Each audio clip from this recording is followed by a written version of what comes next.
Quantum মেকানিক্সের ফার্স্টে আমরা হাইড্রোজেন অ্যাটম দিয়ে শুরু করি, ঠিক আছে। হাইড্রোজেন অ্যাটম একটা বড় একটা চ্যাপ্টার, তো এটাকে পুরোটা সলভ করব আমরা, কিভাবে কি হয়েছে না হয়েছে সমস্ত কিছু আমরা আলোচনা করবো, রাইট। তো আমরা আজকে আলোচনা করব কোয়ান্টাম মেকানিক্সের 5th সেমিস্টারের হাইড্রোজেন অ্যাটম নিয়ে।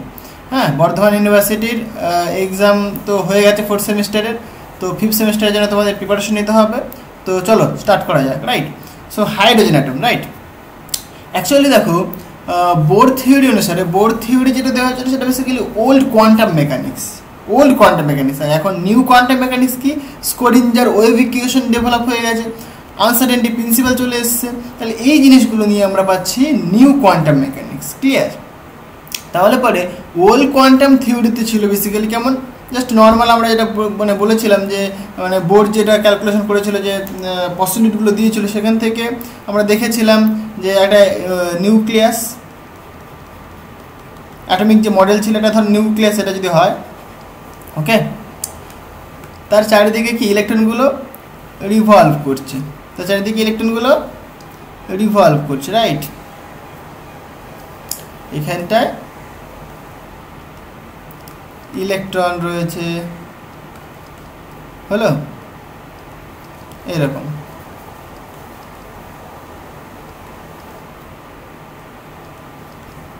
ক্লিয়ার হয়েছে? এখান থেকে আমরা মানে বোরের যে পসিবিলিটি, সেখান থেকে আমরা দেখেছিলাম যে ইলেকট্রনগুলো সার্কুলার পথে রিভলভ করে, তাদের মধ্যে তার নিউক্লিয়াস এবং ইলেকট্রনের মধ্যে একটা অ্যাট্রাকশন ফোর্স কাজ করে, এইসব জিনিস আমরা দেখেছিলাম। তো অ্যাঙ্গুলার মোমেন্টাম সেখানে কনজার্ভ হয়, কীভাবে কী না হয় সেগুলো আমরা দেখেছিলাম। তো আপার স্টেট থেকে লোয়ার স্টেটে নামলে পরে এনার্জি রিলিজ করে, এইসব জিনিস আমরা দেখেছিলাম। আমরা এই হাইড্রোজেন অ্যাটমটাকে, হাইড্রোজেন অ্যাটম প্রবলেমটাকে আমরা স্ক্রোডিঞ্জার ইকুয়েশন দিয়ে সলভ করব, ক্লিয়ার। যেহেতু হাইড্রোজেন অ্যাটম বলেছি আমরা, তার মানে কি বেসিক্যালি একটা ইলেকট্রন থাকবে, ওকে, বেসিক্যালি কী হবে, একটা ইলেকট্রন থাকবে, তাই না। হাইড্রোজেনে আমরা জানি কি বাইরের কক্ষে একটা ইলেকট্রন থাকে, তাহলে এখানে কিন্তু আমাকে একটা ইলেকট্রন রাখতে হবে, হলো। তাহলে নিউক্লিয়াসের ভিতরে একটা প্রোটন রয়েছে, আর এখানে একটা বাইরের কক্ষে একটা ইলেকট্রন রয়েছে, মানে যেটা মানে সার্কুলার অরবিটে রিভলভ করছে বেসিক্যালি, বা নিউক্লিয়াসের অ্যারাউন্ডে রিভলভ করছে, রাইট। সোমারফিল্ডের মতামত অনুসারে সেটাকে ইলিপ্টিক্যাল অরবিটে রিভলভ করে, ওকে। তো দেখো, আমরা সমস্ত কিছু আমরা দেখবো, বেসিক্যালি ইকুয়েশন আমরা ডেভেলপ করবো, তাহলে ইকুয়েশন থেকে সমস্ত কিছু আমরা বলতে পারবো, ক্লিয়ার। তাহলে পরে যেটা আমরা বুঝতে পারছি বেসিক্যালি, সো মানে মেন যে ফান্ডা দেখো, তাহলে একটা হাইড্রোজেন অ্যাটমের ক্ষেত্রে, একটা এইচ অ্যাটমের ক্ষেত্রে, ফর এইচ অ্যাটম তুমি কী দেখছো, একটা ইলেকট্রন একটা নিউক্লিয়াসের চারিদিকে ঘুরছে, তার মানে এটা বেসিক্যালি একটা টু বডি সিস্টেম, রাইট। তাহলে একটা হাইড্রোজেন অ্যাটম কি, একটা বেসিক্যালি একটা টু বডি সিস্টেম, তাহলে এটা লিখতে পারো তুমি একটা টু বডি বা two particle system, clear. It is a two particle system, হলো। কারণ দেখো, একটা ইলেকট্রন রয়েছে, একটা প্রোটন রয়েছে, নিউক্লিয়াসের ভিতরে কে রয়েছে, বেসিক্যালি প্রোটন বসে আছে, রাইট। তাহলে একটা ইলেকট্রন একটা প্রোটন, তাহলে দুটো মিলে একটা টু পার্টিকেল হয়ে গেল একটা সিস্টেম, যেটা সিস্টেমটাকে দুটো পার্টিকেল রয়েছে, রাইট। তাহলে টু পার্টিকেল সিস্টেম, এটা একটা ইলেকট্রন, তাহলে এখানে যদি আমি লিখি একটা কি ইলেকট্রন, আর একটা ইলেকট্রনকে ই মাইনাস বললাম, আর একটা প্রোটন পি দিয়ে রিপ্রেজেন্ট করলাম, ক্লিয়ার। তাহলে ইলেকট্রন প্রোটন এই দুটো পার্টিকেল দিয়ে একটা সিস্টেম তৈরি হয়ে আছে, ফাইন। তাহলে দেখো, ইলেকট্রনে একটা চার্জ রয়েছে, সেটা নেগেটিভ চার্জ আমরা সবাই জানি। প্রোটনের চার্জটা কি হয়, ইলেকট্রনের চার্জের মানে পজিটিভ চার্জটা, right. Electronic charge but positive electronic charge, clear হয়েছে। মানে ইলেকট্রনটা নেগেটিভ চার্জ, প্রোটনটা পজিটিভ চার্জ, বাট অ্যামাউন্টটা সেম, ভ্যালুটা সেম।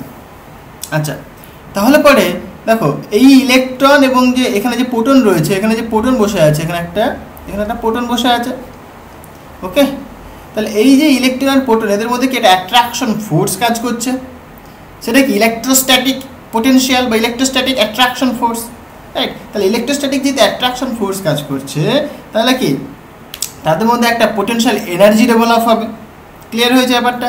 তাহলে এই প্রোটনের চার্জ তোমার ই প্লাস, আর ইলেকট্রনের চার্জ ই মাইনাস, তাহলে এই দুজনের মধ্যে একটা ইলেকট্রোস্ট্যাটিক পোটেনশিয়াল এনার্জি ডেভেলপ হবে। সেই এনার্জিটা কতখানি দেখো, সো পোটেনশিয়াল এনার্জি যদি লিখি আমরা, so electrostatic potential energy,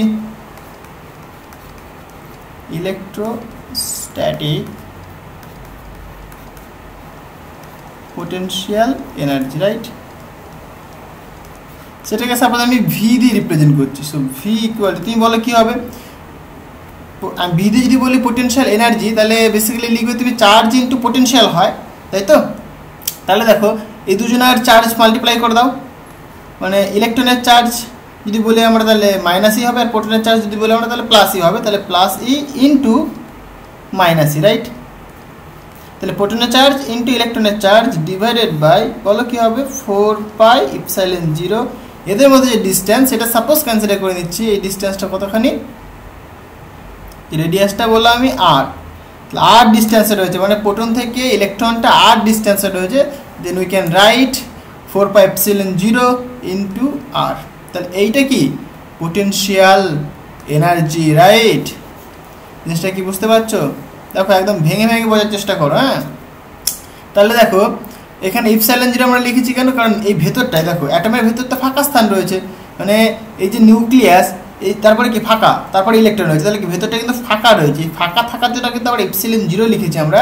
ε0 basically permittivity in free space, এগুলো সব লেখো এবার। সো হোয়ার ε0টা কি, ε0 হচ্ছে তোমার permittivity in free space, okay? Permittivity, এগুলো তোমরা সব কিন্তু ছোটোবেলায় পড়েছো, 11-এ পড়েছো, সরি 12-এ পড়েছো তোমরা, তাই তো? তোমরা ইলেকট্রোস্ট্যাটিক এনার্জি বা ইলেকট্রিক ফিল্ড এগুলো সব কিন্তু তোমরা 12-এ পড়েছো, এই যে পোটেনশিয়াল এনার্জি ফর্মুলাগুলো 12-এ পড়েছো তোমরা, এবং প্লাস তোমরা হচ্ছে তোমার সেকেন্ড সেমিস্টারে পড়েছো, right? Permittivity in free space, in free space. জিনিসটা ক্লিয়ার হলো? তাহলে এখানে যে আরটা লিখেছি, আরটা কি বেসিক্যালি দেখো, আরটা basically distance between electron and proton, clear হয়েছে? So r is the distance between electron and proton, okay? তাহলে ইলেকট্রন আর প্রোটনের মধ্যে ডিস্টেন্স সেটা কতখানি বলে নিয়েছি আমি, আর। এই হচ্ছে ব্যাপার। আর ই হচ্ছে তোমার ইলেকট্রনিক চার্জ, ওকে? ইটা কি বেসিক্যালি ইলেকট্রনিক চার্জ, আর ভ্যালু তোমরা সবাই জানো, e basically electronic charge, electronic charge যার ভ্যালু হয় বেসিক্যালি কত হয় বলো দেখি, 1.6 × 10⁻⁻19 কুলম, ওকে? প্রোটনের ক্ষেত্রে ইলেকট্রনিক চার্জটা পজিটিভ হবে, আর ইলেকট্রনের ক্ষেত্রে নেগেটিভ হবে, ওকে? আমি ইলেকট্রনিক চার্জের ভ্যালুটা জাস্ট লিখলাম এখানটা। যদি আমি ইলেকট্রনের কথা বলি তাহলে আমি নেগেটিভ লিখবো আমি, আর প্রোটনের কথা বলে আমি পজিটিভ লিখবো। আশা করি জিনিসটা ক্লিয়ার হয়েছে। আচ্ছা, তাহলে পরে এখানে দেখো এই যে একটা পার্টিকেল ইলেকট্রন, রাইট, কি প্রোটনের অ্যারাউন্ডে ঘুরছে, তাহলে এর ইকুয়েশনটা কেমন হবে, ইকুয়েশন অফ মোশন কেমন হবে, রাইট? ইকুয়েশন অফ মোশন আমরা লিখবো। এখানে যেহেতু আমরা কোয়ান্টাম মেকানিক্স স্টাডি করছি, তার মানে ইকুয়েশন অফ মোশন কার হবে, স্ক্রোডিঞ্জার ইকুয়েশন আমরা দেখবো এখানে, তাই তো? তোমার স্ক্রোডিঞ্জার ওয়েভ ইকুয়েশন আমাকে লিখতে হবে। এখানে কিন্তু নিউটনিয়ান মেকানিজম কাজ করছে না, এখানে যেহেতু কোয়ান্টাম ফিল্ডে ঢুকে গেছে আমরা, তাহলে কি কোয়ান্টাম মেকানিক্সের থিওরি আমাকে অ্যাপ্লাই করতে হবে। সেটা কি, সেটা আমরা পেয়েছিলাম স্ক্রোডিঞ্জার ইকুয়েশন, রাইট? তাহলে আমরা এখানে বেসিক্যালি অ্যাপ্লাই করবো এই যে ইলেকট্রনটার মোশন স্টাডি করার জন্য আমরা যেটা অ্যাপ্লাই করবো সেটা কি বেসিক্যালি যে ইকুয়েশনটা, সেটা তোমার স্ক্রোডিঞ্জার ওয়েভ ইকুয়েশন, সেটা আমরা লিখবো। দেখো স্ক্রোডিঞ্জার ওয়েভ ইকুয়েশন দু ধরনের, একটা টাইম ডিপেন্ডেন্ট, একটা টাইম ইনডিপেন্ডেন্ট, রাইট? তাহলে টাইম ইনডিপেন্ডেন্ট স্ক্রোডিঞ্জার ইকুয়েশন কত হবে দেখো। সুতরাং the time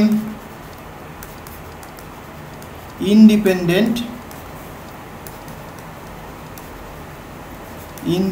স্ক্রোডিঞ্জার equation, right? Schrodinger equation, equation means wave equation, wave equation. সেটা কত, তোমরা কিন্তু অবশ্যই খাতা পেন নিয়ে বসবে এবং লেখা শুরু করবে, ঠিক আছে? খাতায় নোট করে নেবে। তাহলে স্ক্রোডিঞ্জার ওয়েভ ইকুয়েশন কেমন হবে দেখো, এইখানে ভালো করে বোঝো কথাটা। এটা কিন্তু 1 ডাইমেনশনাল বা 2 ডাইমেনশনাল সিস্টেম নয়। তুমি জাস্ট ইমাজিন করো একটা নিউক্লিয়াস বসে রয়েছে, নিউক্লিয়াস মানে বেসিক্যালি এখানে প্রোটন, যেহেতু হাইড্রোজেন অ্যাটম ধরেছি আমরা, সেখানে নিউট্রন নেই, তো প্রোটন বসে আছে ভেতরে, তার অ্যারাউন্ডে ইলেকট্রনগুলো কিন্তু রিভলভ করছে, রাইট? মানে একটা ফুটবল তুমি ভাবতে পারো, ফুটবলের ভেতরে একটা সেন্টার কনসিডার করো, যেখানটায় তুমি একটা পার্টিকেলকে বসিয়ে দিয়েছো, দ্যাট ইজ প্রোটন, এবং ফুটবলের সার্ফেসে ইলেকট্রনটাকে ঘোরাচ্ছ তুমি, তাহলে প্রত্যেকটা সার্ফেসে তুমি ঘোরাতে পারবে। তাহলে কি 3 ডাইমেনশনাল নেচার হচ্ছে না ব্যাপারটা? তাহলে এটা কিন্তু 3 ডাইমেনশন ব্যাপারটা, ঠিক আছে? এটা কিন্তু 2 ডাইমেনশন নয়। তাহলে ওয়েভ ইকুয়েশন আমরা লিখবো ইন 3 ডাইমেনশন। সো ইন, এখানে লিখো ইন 3 ডাইমেনশন, মানে 3D, ওকে? তাহলে কত হবে, মানে for electron basically, right? Is, দেখো সিম্পল জিনিস একদম। তাহলে স্ক্রোডিঞ্জার টাইম ইন্ডিপেন্ডেন্ট যে ইকুয়েশন সেটা কেমন হয়, মাইনাস মনে আছে H cut square divided by 2m, এগুলো মনে রাখতে হবে। হ্যাঁ, এগুলো আগের সেমিস্টারে পড়ানো হয়েছে। তোমরা যদি আগের সেমিস্টারে না পড়ে থাকো ঠিকঠাক করে, তাহলে তোমরা কিন্তু দেখে নিতে পারো, আমি ডেসক্রিপশনে লিঙ্ক দিয়ে দিয়েছি প্লেলিস্টের, ঠিক আছে। কোয়ান্টাম মেকানিক্স কিন্তু পড়ানো হয়েছে। তাহলে minus H cut square divided by 2m, এখানে গ্র্যাড স্কোয়ার, ওকে 3 ডাইমেনশন তাই গ্র্যাড স্কোয়ার লিখছি আমি, প্লাস ভি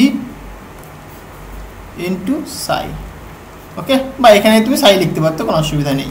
ইকুয়াল টু, যেহেতু টাইম ইনডিপেন্ডেন্ট সুতরাং এনার্জিটা কি টাইমের উপর ডিপেন্ড করবে না। তাহলে এইটা হচ্ছে তোমার পার্টিকেলটার টোটাল এনার্জি। তাহলে এখানে কোনটা কি একটু বলে দিই আমি। সো হায়ার দেখো এই যে এমটা লিখলাম, এমটা কি বেসিক্যালি, এমটা হচ্ছে তোমার ইলেকট্রনের mass, okay, this is the mass of electron, mass of electron, right. So mass of the electron.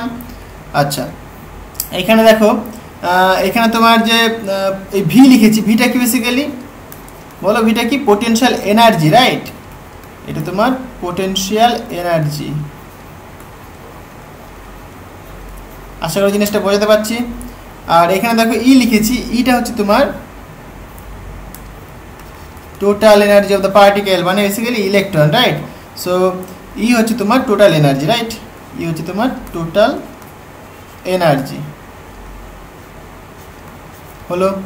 আর এখানে দেখো সাই লিখেছি আমি, সাইটা basically as a function of x comma y comma z. এখানে যে সাইটা লেখা হয়েছে এখানে লিখে দিলেও হয়।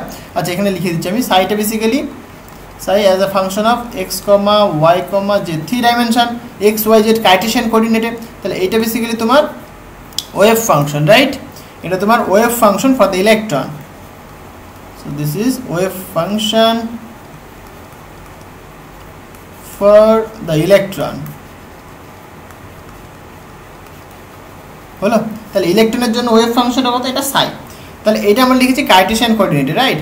এখানে যে গ্যাড স্কোয়ার লিখেছি, গ্যাড স্কোয়ারটাকে কীভাবে রিপ্রেজেন্ট করা হয় দেখো, অ্যান্ড এই যে গ্যাড স্কোয়ার এটাকে আমরা লিখি বেসিক্যালি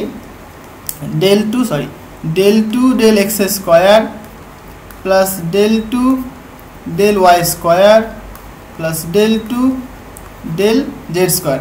এটাকে বলা হয়ে থাকে Laplacian operator in Kardashian coordinate, Laplacian operator in Kardashian coordinate, ঠিক আছে, ইন কার্টেশিয়ান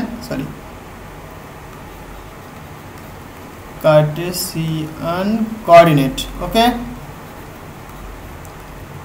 তাহলে কার্টেশিয়ান কোঅর্ডিনেটে আমরা কিন্তু ল্যাপ্লাসিয়ান কোঅর্ডিনেট ইকুয়েশন এটা পাই আমরা, রাইট। এবার জিনিসটা ভালো করে বোঝো, তুমি যে সিস্টেমটা ধরেছো, দেখো আমরা বেসিক্যালি ইমাজিন করি কেমনভাবে, আমরা ইমাজিন করি এরকম না, মানে দেখো আমাদের চোখে বেশিরভাগই যদি তোমাকে যদি কেউ কোশ্চেন করে যে অ্যাটমটা দেখতে কেমন, তোমার চোখে একটা জিনিসই, একটা শেপই মাথায় আসে, যেন সার্কুলার মানে স্ফেরিক্যাল টাইপসের, তাই না। মানে তোমাকে যদি বলে ইলেকট্রনটা মানে দেখতে কেমন, এটা কি স্কোয়ার মানে কি বলে কিউবিক্যাল বক্স টাইপের, কিউবিক্যাল টাইপের, রেক্ট্যাঙ্গেল টাইপের, তোমার মাথায় কিন্তু এক কথায় চলে আসে সার্কুল, মানে একদম কি বলে এটাকে স্পেয়ার টাইপের, তাই না, 3 ডাইমেনশন স্পেয়ার বলবো আমরা। তো এরকম ব্যাপারটা চলে, যেরকম আমাদের সোলার সিস্টেমে দেখো তুমি আর্থ বলো, যে কোনো কিছু, মার্স বলো, যে কোনো কিছু, সান বলো, সবই আমরা কেমন শেপে দেখতে পাই, আমরা স্ফেরিক্যাল শেপে দেখতে পাই। অ্যাকচুয়ালি কোয়ান্টাম মেকানিক্সটাও মানে ওই যে সোলার সিস্টেমের মতোই, কিন্তু দেখো সোলার সিস্টেমে কী রয়েছে, সানের চারিদিকে প্ল্যানেটগুলো রিভলভ করছে, এখানেও কিন্তু একই রকম নিউক্লিয়াসের চারিদিকে কি ইলেকট্রনগুলো রিভলভ করছে, মানে সিস্টেমটা একই রকম। দেখো ওটা বিগ স্কেলে, এটা কি স্মল স্কেলে, এটা লার্জ স্কেলে, এটা স্মল স্কেলে, ক্লিয়ার হয়েছে।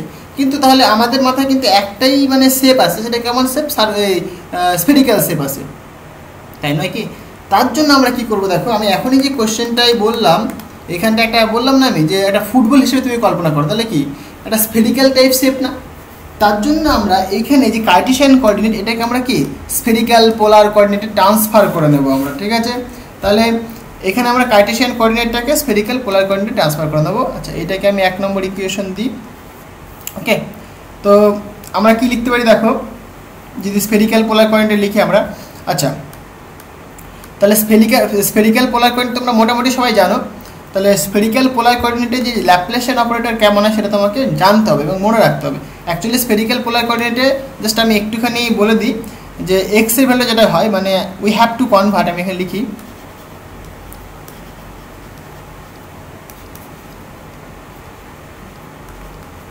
we have to convert the Cartesian coordinate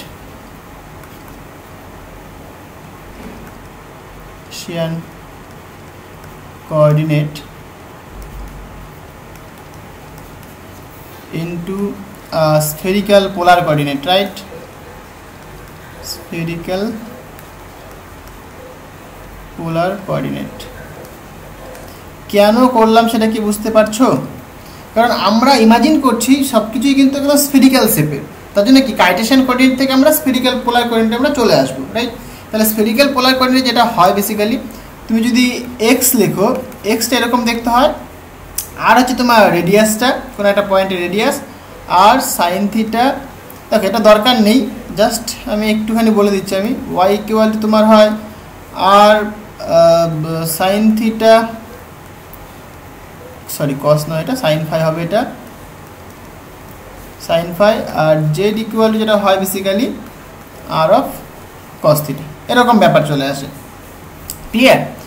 মানে মানে দেখো যদি আমি একটুখানি ছবিটা দেখাই তাহলে আরও বেশি ক্লিয়ার হবে। তোমরা স্ফেরিক্যাল পোলার কোঅর্ডিনেট আশা করি জানো, এবং তার ক্ষেত্রে ল্যাপ্লাসিয়ান অপারেটর কেমন হয় সেগুলোও তোমরা জানো, রাইট? স্ফেরিক্যাল মানে এরকম, তো একটা স্ফেয়ার কনসিডার করো তোমরা এখানে একটা, রাইট? এখানে একটা তুমি স্ফেয়ার কনসিডার করো, হলো? এটা স্ফেয়ার রয়েছে, এটা তার অরিজিন, মানে কোঅর্ডিনেট সিস্টেমটা এটা অরিজিন ও। ক্লিয়ার হলো? এই স্ফিয়ারটার একটা পয়েন্টে একটা তুমি মানে এই স্ফিয়ারটার উপরে সারফেসে একটা যেমন একটা পয়েন্ট কনসিডার করো, একটা তুমি পয়েন্ট কনসিডার করলে এখানটা একটা কার্টেশিয়ান কোঅর্ডিনেটে তার যে পজিশন সেটা তুমি বলবে x comma y comma Z, হলো? এটা দিলো কার্টেশিয়ান কোঅর্ডিনেট, তাহলে এক্স, এটা ওয়াই, এটা জেড। তাহলে কার্টেশিয়ান কোঅর্ডিনেট সিস্টেমে তার যে পয়েন্টের পজিশন সেটা হচ্ছে তোমার x comma y comma Z, হলো? তাহলে এই পয়েন্টটা আমি কনসিডার করছি অরিজিন থেকে আর ডিস্টেন্সে রয়েছে, অরিজিন থেকে কত ডিস্টেন্সে রয়েছে? আর ডিস্টেন্সে রয়েছে, এটা পজিশন ভেক্টর, হলো? এই আর ডিস্টেন্সে রয়েছে, এটা জেড অ্যাক্সিসের সাথে সাপোজ আমি কনসিডার করলাম থিটা অ্যাঙ্গেলে রয়েছে, জেড অ্যাক্সিসের সাথে থিটা অ্যাঙ্গেলে রয়েছে। ক্লিয়ার হলো ব্যাপারটা? দেখো ভালো করে বোঝো।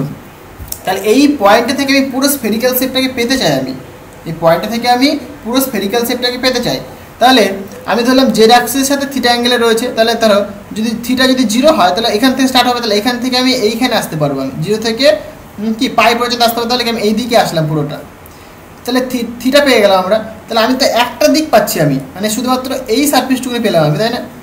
আমাকে তো এই দিকে সারফেসটা পেতে হবে, এই দিকে সারফেস পাওয়ার জন্য আমি এই অ্যাঙ্গেলটা কনসিডার করব, এইটুকুনি, এইটাকে আমি বলছি কি ফাই, অ্যাজিমুথাল অ্যাঙ্গেল।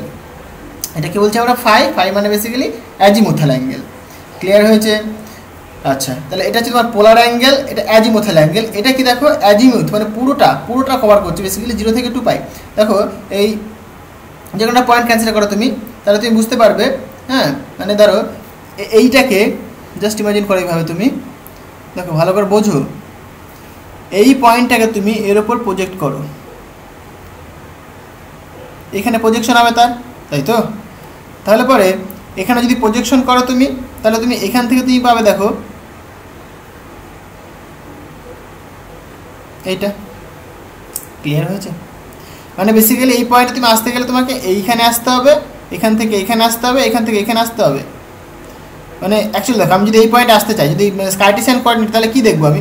এখান থেকে আমি এখানে এলাম, এখান থেকে আমি এইখানে এলাম, দিয়ে আমি এইখানে এলাম, তাই তো? মানে এদিকে এক্স আসলাম, এদিকে ওয়াই গেলাম, এদিকে জেড গেলাম, তবে তো আমি এই পয়েন্টটাতে আসতে পারছি আমি কার্টেসিয়ান কোঅর্ডিনেট সিস্টেমের ক্ষেত্রে, হলো? তাহলে ইন জেনারেল বলতে গেলে পরে এইটুকুনি মানে এখান থেকে এইটুকুনি এক্স, এখান থেকে এইটুকুনি ওয়াই, এখান থেকে এইটুকুনি জেড, তাই তো? তাহলে এইটুকুনি জানতে হবে তোমাকে। তাহলে এইখান থেকে, আচ্ছা তাহলে এখান থেকে এইটুকুনি তোমার এক্স, এখান থেকে এইটুকুনি তোমার ওয়াই, আর এখান থেকে এইটুকুনি তোমার জেড, হলো? তাহলে আমাকে এক্স ওয়াই জেড এগুলোকে আমাদের কী করতে হবে? আর থিটা ফাই এই সিস্টেমে নিয়ে আসতে হবে। দেখো ভালো করে বোঝো, তাহলে এই আটটা দেখো, হ্যাঁ কী রয়েছে এখানটায়? এই জেড অ্যাক্সিস বরাবর একটা রয়েছে, মানে এটাকে দুটো কম্পোনেন্ট যদি ভাঙি আমরা, সেটা কী কী হবে? এক হচ্ছে তোমার এই বরাবর একটা কম্পোনেন্ট হবে জেড অ্যাক্সিস বরাবর, একটা কি এই বরাবর একটা কম্পোনেন্ট হবে। তাহলে জেড অ্যাক্সিস বরাবর যার সাথে অ্যাঙ্গেল সেটা কি হয় কস হয়, তাহলে এইটুকুনি হবে কত আর, এইটুকুনি হবে আর কস থিটা, এটা মানে কি জেড। দেখো এই যে এখান থেকে এইটুকুনি যা, এখান থেকে এইটুকুনি কিন্তু তাই, তাহলে এইটুকুনি হচ্ছে জেড, তাহলে Z is equal to r cos theta, এটা আমার হয়ে গেল, হলো জেড ইকুয়াল টু তাহলে আর কস থিটা। আচ্ছা এবার দেখো এটাকে দুটো প্রজেকশন, এটা এই দিক বরাবর প্রজেকশন, একটা কি এই প্লেনে প্রজেকশন, এক্স ওয়াই প্লেনে একটা প্রজেকশন, আর একটা ওয়াই অ্যাক্সিস বরাবর জেড অ্যাক্সিস বরাবর প্রজেকশন। তাহলে এক্স ওয়াই প্লেনে যে প্রজেকশনটা সেটা কতখানি হবে দেখো, সেটার সঙ্গে অ্যাঙ্গেল নেই, তাহলে এটা কত হবে আর, এটা কত হবে বলো আর সাইন থিটা হবে, রাইট। এইটুকুনি ভ্যালু কত হবে বেসিক্যালি, এইটুকুনি ভ্যালু হবে আর অফ সাইন থিটা। এই জিনিসটা কী করে আসছে তোমাকে বোঝাচ্ছে, আমি ভালো করে বলছি, এগুলো তোমাদের ছোটোবেলায় শেখানো হয়েছে, অর্থাৎ ফার্স্ট সেমিস্টারে তোমরা শিখেছো। তাহলে এটা আর সাইন থিটা, ওকে। তাহলে এই যে আর সাইন থিটা এইটাকে দেখো আমরা আবার দুটো কম্পোনেন্টে ভাঙতে পারি, ওকে। আচ্ছা এইখানটা একটু হয়েছে, এই অ্যাঙ্গেলটা পুরোটা নয়, এইটা এইটুকুনি, ওকে, এইটুকুনি হবে, কারণ তবেই তো তুমি রোটেট করতে পারবে না, মানে এইখানে প্রজেকশন হলো। এবার তুমি কী করো পার্টিকেলটাকে দেখো, এই পজিশনটাকে তুমি যদি এখানে নিয়ে চলে আসো তাহলে ফাইটা জিরো হয়ে গেল, ক্লিয়ার হয়েছে। এবার আস্তে আস্তে আস্তে তুমি ঘোরাও, তাহলে এইভাবে ঘুরিয়ে তুমি পুরোটা আনতে পারো 2π পর্যন্ত।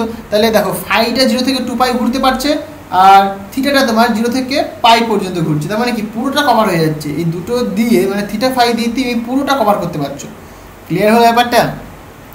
তাহলে এইটুকুনি যদি আর সাইন থিটা হয় তাহলে দুটো কম্পোনেন্ট, একটা এক্স অ্যাক্সিস বরাবর একটা ওয়াই অ্যাক্সিস বরাবর কম্পোনেন্ট। তাহলে এক্স অ্যাক্সিস বরাবর যে কম্পোনেন্ট হবে দেখো এক্স অ্যাক্সিসতে অ্যাঙ্গেল করে আছে ফাই, তাহলে এক্স অ্যাক্সিস বরাবর সেটা কত হয় বলো, সুতরাং এক্স ইকুয়াল তুমি বলবে অ্যাকচুয়ালি লেন্থ কতখানি আর সাইন থিটা, এইটুকুনি হলো। যেহেতু এক্স অ্যাক্সিস বরাবর কতখানি অ্যাঙ্গেল করে আছে ফাই অ্যাঙ্গেল, তাই তুমি বলবে কস ফাই। আর ওয়াই অ্যাক্সিস বরাবর কত হবে দেখো Y equal to r sine theta. Y axis বরাবর কত হবে দেখো, যদি অ্যাঙ্গেল নেই তুমি বলবে সাইন ফাই, এই তো। আর জেড ইকুয়াল তুমি পেয়েছো কত আর অফ কস থিটা। তাহলে এই হচ্ছে তোমার কোঅর্ডিনেট সিস্টেম। তাহলে আমরা বেসিক্যালি স্ফেরিক্যাল কোঅর্ডিনেট সিস্টেমে কনভার্ট করে নিয়েছি কার্টেসিয়ান কোঅর্ডিনেটটাকে। তাহলে এই হচ্ছে তোমার কোঅর্ডিনেট সিস্টেম, আশা করি জিনিসটা বোঝাতে পেরেছি, জিনিসটা ক্লিয়ার হয়েছে আশা করি। এটা হচ্ছে তোমার আর রেডিয়াস ভেক্টর, থিটা হচ্ছে তোমার জেড অ্যাক্সিসে অ্যাঙ্গেল, আর ফাই হচ্ছে তোমার এই যে আরে একটা প্রজেকশন ফেললাম তার সাথে অ্যাঙ্গেল ফাই। তাহলে জাস্ট সিম্পল, এবার তুমি কম্পোনেন্টে ভেঙে দাও অটোমেটিক চলে আসবে, হলো। এবার তোমাকে যেটা জানতে হবে সেটা কি বেসিক্যালি যে ল্যাপ্লাসিয়ান অপারেটর লিখলাম, ল্যাপ্লাসিয়ান অপারেটরটা কি কার্টেসিয়ান সিস্টেমের ক্ষেত্রে এটা। তাহলে স্ফেরিক্যাল পোলার কোঅর্ডিনেট সিস্টেমে ল্যাপ্লাসিয়ান অপারেটর কেমন হয়, so now Laplacian operator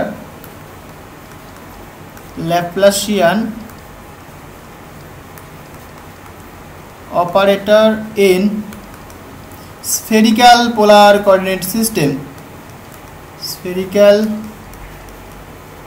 polar coordinate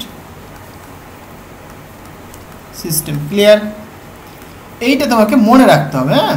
so grad square that is equal to কত হয় বলো 1/r² ডেল আর মানে কি পার্সিয়াল ডেরিভেটিভ করছি আমরা, okay. r² del r plus of 1/r² sine theta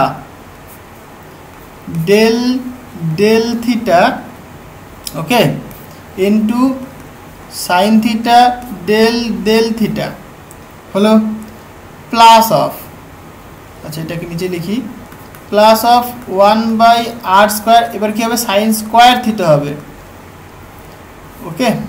আমি বলছি একটুখানি কীভাবে মনে রাখার যেতে পারে। তাহলে এটা হবে del square grad square, sorry del phi square, okay. তাহলে এইটা হচ্ছে তোমার কি স্ফেরিক্যাল পোলার কোঅর্ডিনেটের ল্যাপ্লাসিয়ান অপারেটর মানে গ্যাড স্কোয়ার।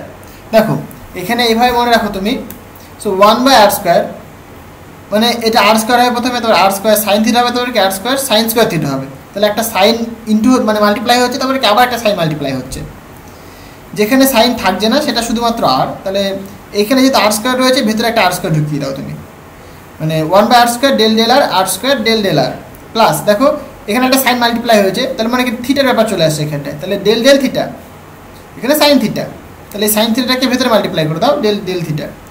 আর এখানে কি আরেকটা সাইন স্কোয়ার থিটা নিচ্ছ, বাট এখানে del square del phi square, এইটুকুনি মনে রাখবে, ক্লিয়ার হলো। তাহলে এটা হচ্ছে তোমার কি ল্যাপ্লাসিয়ান অপারেটর।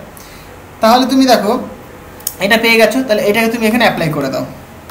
এই যে 1 নম্বর ইকুয়েশন। আচ্ছা 1 নম্বর ইকুয়েশনটাকে একটু সুন্দর করে লিখি আমরা। সো ফ্রম ইকুয়েশন 1 কি লিখবো দেখো, আমরা বলি একটুখানি আমি। তাহলে এই যে ই সাই এটাকে আমি বাদিকে নিয়ে চলে আসি, ডান দিকটা 0 হয়ে গেল। তারপর আমরা কি মানে এটাকে আমরা সলভ করতে পারবো, রাইট? তাহলে এটাকে যদি বাদিকে নিয়ে আসি তাহলে কেমন হবে দেখো। So from equation 1 we can right, so from equation 1, so from equation 1 we can write minus h cat square divided by 2m get square, okay, get square এখানে psi দিয়ে মাল্টিপ্লাই করে দিই, psi plus v into psi, এটা দিকে আসতে পারে minus হবে, minus e into psi, that is equal to 0, okay. তাহলে এখান থেকে তুমি বলতে পারো সুতরাং minus H cross square divided by 2m grad square psi plus এখানে তুমি সাই যদি কমন নাও সো ভি মাইনাস ই হবে, হ্যাঁ সাই যদি কমন নাও তো ভি মাইনাস ই হবে into psi, that is equal to 0। এইবার এখানে একটা কাজ করো, এই মাইনাস আর এই টার্মটুকুনি দিয়ে মানে এর উল্টোটা দিয়ে, মানে দেখো আমি দেখাচ্ছি আমি, মানে মাল্টিপ্লাই করো by minus 2m by H cross square দিয়ে। তাহলে এটাতে মাল্টিপ্লাই করলে কি হবে, এইটুকুনি টার্মটা 1 হয়ে যাচ্ছে এখানে। তাহলে সুতরাং তুমি বলবে, তাহলে এইটুকুনি টার্ম যেহেতু 1, তাহলে এখানে তুমি বলছো গেট স্কোয়ার সাই, যদি মাল্টিপ্লাই করছো তাহলে একটা মাইনাস আসবে এখানে, right? Minus 2m by H cross square, আমি একদম ভেঙে দেখাচ্ছি, ভি মাইনাস ই, এখানে আমি এক চান্সে লিখে দিতে পারতাম, তোমরা যখন পরীক্ষার ক্ষেত্রে করবে তখন এক চান্সে লিখবে, প্র্যাকটিস করতে করতে জিনিসটা তোমাদের হয়ে যাবে, হ্যাঁ। সুতরাং এখানে তুমি লিখবে গেট স্কোয়ার সাই, দেখো এখানে একটা মাইনাস কমন নিয়ে নাও, তাহলে মাইনাস মাইনাসে প্লাস হয়ে যাবে এখানে, তাই তো? তাহলে এখানে হবে basically 2m by H cross square, এখানে E minus V into psi, that is equal to 0। তাহলে এইটা তুমি পেলে, একটা সুন্দর ফর্ম পেলে, এটাকে তুমি 2 নম্বর নাম দিয়ে রাখলে। এবার দেখো এখানে কিন্তু এখনো পর্যন্ত সাইটা কিন্তু কার্টেসিয়ান কোঅর্ডিনেট লিখেছি আমি, রাইট? তাহলে যদি আমি পোলার কোঅর্ডিনেট লিখি আমরা, তাহলে কি হবে ইন পোলার কোঅর্ডিনেট, তাহলে সাইটা হয়ে যাবে কি r, থিটা, ফাই ফাংশন। তাহলে আমি এখানে যদি লিখি in polar coordinate, so in spherical polar coordinate, right? In spherical polar coordinate, তাহলে কি লিখবে বলো? তাহলে এই ওয়েভ ফাংশনের যে ইকুয়েশনটা হবে সেটা হবে basically get square psi as a function of r, theta, phi, এটাতে পেলাম আমরা, plus 2m divided by H cross square E minus V into psi as a function of r, theta, phi, that is equal to 0। এবার তুমি দেখো এইটুকুনির যে value, এইটুকুনি value কিন্তু এখনই তুমি বের করেছো বা জানো তুমি অ্যাকচুয়ালি, এই তো গেট স্কোয়ারের মান তুমি জানো এইটা, তাহলে জাস্ট এখানে শুধু সাই দিয়ে মাল্টিপ্লাই করবে তাহলেই হয়ে যাবে। ক্লিয়ার হলো ব্যাপারটা? সাই দিয়ে মাল্টিপ্লাই করবে মানে এটাকে তুমি যদি সাই দিয়ে মাল্টিপ্লাই করো তাহলে এখানে একটা সাই আসবে, এর ভিতরে একটা সাই আসবে, এর ভিতরে একটা সাই আসবে, জাস্ট সিম্পল জিনিস। তাহলে তুমি এটা করো, তাহলে গেট স্কোয়ার মানে তুমি এটা লিখবে বেসিক্যালি, বলো কি 1 by r square del r square del r, আচ্ছা এই সাইডটা পরে দেখাচ্ছি আমি, plus 1 over r square sine theta del theta sine theta del theta হলো, এখানে plus 1 over r square sine square theta del phi square হলো। এইবার এইখানে মাল্টিপ্লাই হয়ে আছে কিন্তু একটা psi, okay, psi as a function of r, theta, phi, plus of 2m, এটা যা আছে H cross square E minus V into psi, that is equal to 0। এবার সাইডে যদি মাল্টিপ্লাই করো তাহলে তুমি যেটা দেখতে পাবে, সুতরাং 1 over r square del r square del আর, এখানে তুমি সাইডে মাল্টিপ্লাই করছো তুমি সাইড এখানে চলে আসবে, plus 1 over r square sine theta del theta, এখানে sine theta del psi del theta, plus এখানে তুমি লিখবে r square sine square theta del two psi by del phi square, plus যা আছে তাই 2m/h cos square e minus b into psi that is equal to 0. তাহলে এইটা হচ্ছে তোমার কি wave equation.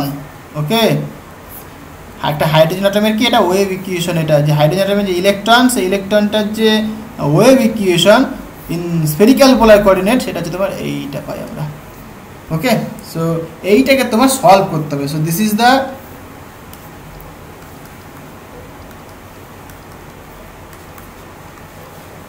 the wave equation of, this is the wave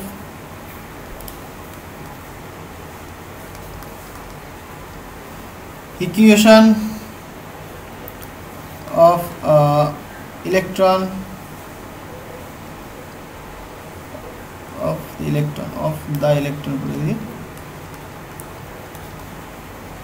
in hydrogen atom. হলো, এখানে যে সাইটে লিখেছি সাইটে কিন্তু অবশ্যই আছে ফাংশন অফ r, θ, ক্লিয়ার হয়েছে। তাহলে এই যে ওয়েভ ইকুয়েশনটা দেখতে পাচ্ছি এত বড় একটা ওয়েভ ইকুয়েশন, সেটাকে একটা নাম দেওয়া যাক 3 নম্বর, আগে 2 নম্বর দিয়েছিলাম, সো এটাকে নাম দিচ্ছি আমি সাপোজ 3 নম্বর। ক্লিয়ার হলো? তাহলে এই যে ওয়েভ ইকুয়েশনটা পেলাম আমরা, এবার এই ওয়েভ ইকুয়েশনটাকে আমাদের সলভ করতে হবে।